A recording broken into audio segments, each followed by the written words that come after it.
Everyone, welcome to my channel Orbit of Learning by Swati Singh. So today I am here with you with the again new topic, that is nor'wester storm.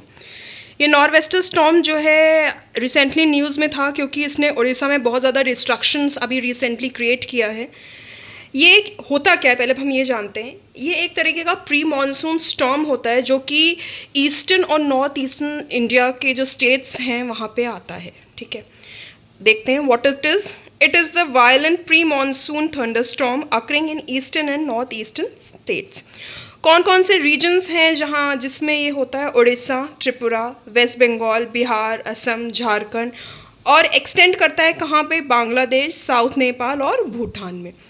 Basically इसका season क्या होता है? इसका season होता है अप्रैल to June. और क्या during कब आता है ये? Hot pre monsoon months. इसका लोकल नेम क्या है? इसको लोकल नेम अलग अलग जगह पे अलग अलग लोकल नेम है. जैसे वेस्ट बंगाल और बांग्लादेश में इसको काल बैसाखी बोलते हैं, असम में इसको बॉडिसला बोलते हैं और उड़ीसा में इसको मिज़ोन बोलते हैं. इसका ड्यूरेशन बेसिकली जो रहता है बिल्कुल एक्सट्रीम लास्ट तक, वो कहते हैं ना आफ्टर इफेक्ट्स जो रहते हैं 4 to 5, लेकिन एक्सट्रीम केस इसका 1 to 2 आवर्स तक रहता है. इसका नेचर कैसा है? ये हॉट विंड्स हैं. नॉर्वेस्टर क्यों कहा गया है? इसलिए कहा गया है क्योंकि ये जो स्टॉर्म्स हैं ये नॉर्थ वेस्ट से साउथ ईस्ट जो है ट्रेवल करती हैं. इस वजह से इसका नाम दिया गया है इसको नॉर्वेस्टर्स. तो आप याद रखिएगा, अगर नॉर्थ वेस्टर है मतलब नॉर्थ वेस्ट से ये मूव कर रही है किसकी तरफ? साउथ ईस्ट की तरफ. दैट इज़ वाई इसको हम क्या बोलते हैं? नॉर्वेस्टर. याद करने के लिए कैसे? नॉर्थ का हो जाएगा अपोजिट साउथ और वेस्ट का हो जाएगा ईस्ट. राइट. इसका जो ये नॉर्वेस्टर ये स्टॉर्म कब बनता है, इसकी कुछ कंडीशंस होती हैं. सबसे पहली कंडीशन हम देखेंगे क्या है? Hot air near surface. जो सरफेस का एरिया है वहाँ पे हॉट एयर प्रेजेंट होनी ज़रूरी है. Moist air from Bay of Bengal. Moist air होनी चाहिए कहाँ से? बे ऑफ बंगाल जो वहाँ पे है. इसीलिए वो ये ईस्टर्न और नॉर्थ ईस्टर्न स्टेट्स में आता है क्योंकि बे ऑफ बंगाल से ये मॉइस्ट एयर वहाँ से एक कंडीशन है जो नेसेसरी है. ठीक है. Cold dry air from north west. Next है unstable atmosphere, that is rising warm air over cold air creates instability. अब क्या होता है, जो हॉट एयर होती है सरफेस के पास से और जो हमारी मॉइस्ट एयर होती है कहाँ की? बे ऑफ बंगाल से. जब जो है हमारी वार्म एयर जो है राइज करती है कोल्ड एयर के उस पर, तो एक इंस्टेबिलिटी क्रिएट हो जाती है. तो जब भी ये इंस्टेबिलिटी क्रिएट होगी तो हमारी नॉर्वेस्टर की एक कंडीशन यहाँ पे एक फुलफिल हो रही है. नेक्स्ट क्या है? Wind convergence. अब विंड कन्वर्जेंस क्या होता है? बहुत तरफ से हर तरफ से एक विंड्स जो है आ रही होती हैं और वो एक जगह पे जो है मीट करती हैं. उस जगह को हम बोलते हैं विंड कन्वर्जेंस. ठीक है.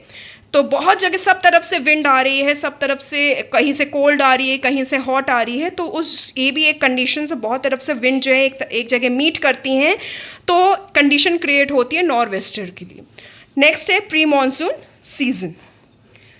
अगर आपको इसका PDF चाहिए तो मेरे टेलीग्राम पे आप जो है ज्वाइन करिए. आपको सारे जो है जितने भी मेरे टॉपिक्स रहते हैं करंट अफेयर्स के, उसके अपडेटेड यहाँ पे आपको PDF मिल जाएगा. अगर आप स्क्रीनशॉट लेना चाहते हैं तो स्क्रीनशॉट ले लीजिए. अब इसमें हम जानेंगे इसका फॉर्मेशन कैसे होता है. प्री मानसून सीजन में लैंड का जो एरिया होता है वो गर्म हो जाता है. ठीक है, प्लेन्स में, और टेम्परेचर लैंड का बढ़ने लगता है और बे ऑफ बंगाल से मॉइस्ट एयर फ्लो करती है इनलैंड और मिक्स हो जाती है हॉट एयर से. फिर जो नॉर्थ वेस्ट विंड्स होती हैं बेसिकली वो ठंडी होती हैं, that is the cold air. ठीक है. वो कहाँ से आती हैं? वो हमारी हिमालय से जो फ्लो करती हैं. फिर जब ये दोनों मिल जाती हैं तो वार्म एयर जो होती है वो तेज़ी से राइज होने लगती है, जो कि एक इंस्टेबिलिटी क्रिएट करती है, जो नॉर्वेस्टर्स के लिए कंडीशन होती है. फिर वो जो राइजिंग वार्म एयर है और जो मॉइस्ट एयर है हमारी बे ऑफ बंगाल से, वो क्या करती है? ऊपर जाके कंडेंस हो जाती है. जब वो कंडेंस हो जाती है तो क्या होता है कि वो एक क्लाउड फॉर्म करती है बहुत टॉल, जिसको हम बोलते हैं कुमुलोनिमस क्लाउड्स. ठीक है. और इसकी हाइट लगभग कितनी होती है? 10 to 15 किलोमीटर. ठीक है. जब ये होता है, जब ये क्लाउड्स फॉर्म हो जाते हैं तो इसके कारण क्या होता है, जब बहुत ज़्यादा कंडेंस जाते हैं तो ये क्या करते हैं, रेन करते हैं, बहुत गस्टी विंड्स होती है, थंडर्स होती है और समटाइम्स हेल्स भी होती है, मतलब समटाइम्स इसमें जो है छोटे छोटे जो है बर्फ़ भी बन जाते हैं क्योंकि वाटर ड्रॉपलेट्स की वजह से।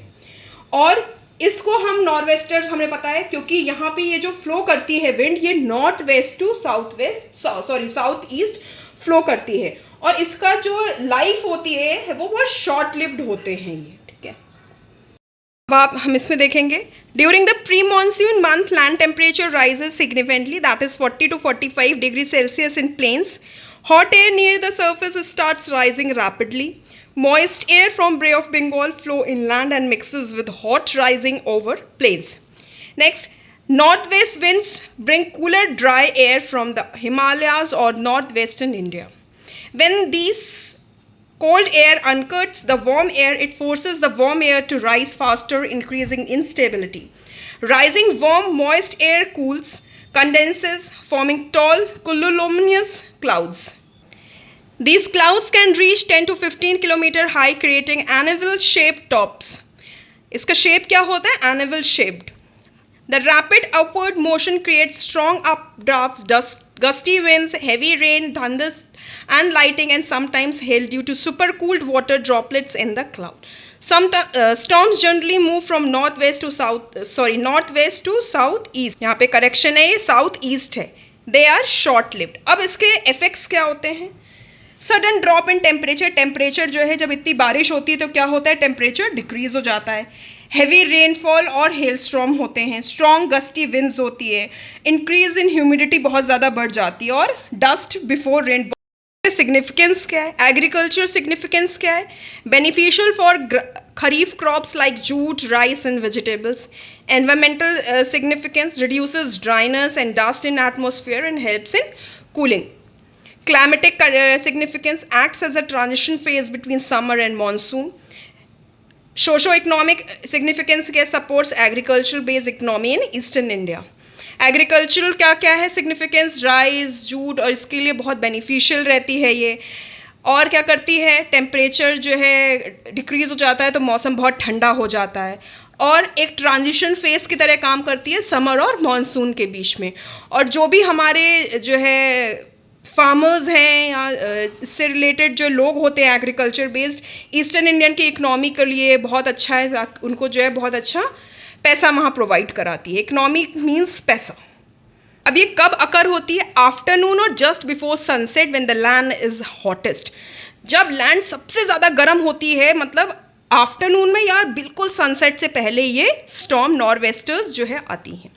अब जब ये आती हैं तो डिस्ट्रक्शंस भी तो लेके आती है. तो डिस्ट्रक्शंस क्या है? Due to global warming these storms are becoming infrequent and stronger, causing more destruction, damage to crops, uprooting of trees due to gale winds, damage to houses, loss of life and injuries, waterlogging roads due to heavy rainfall.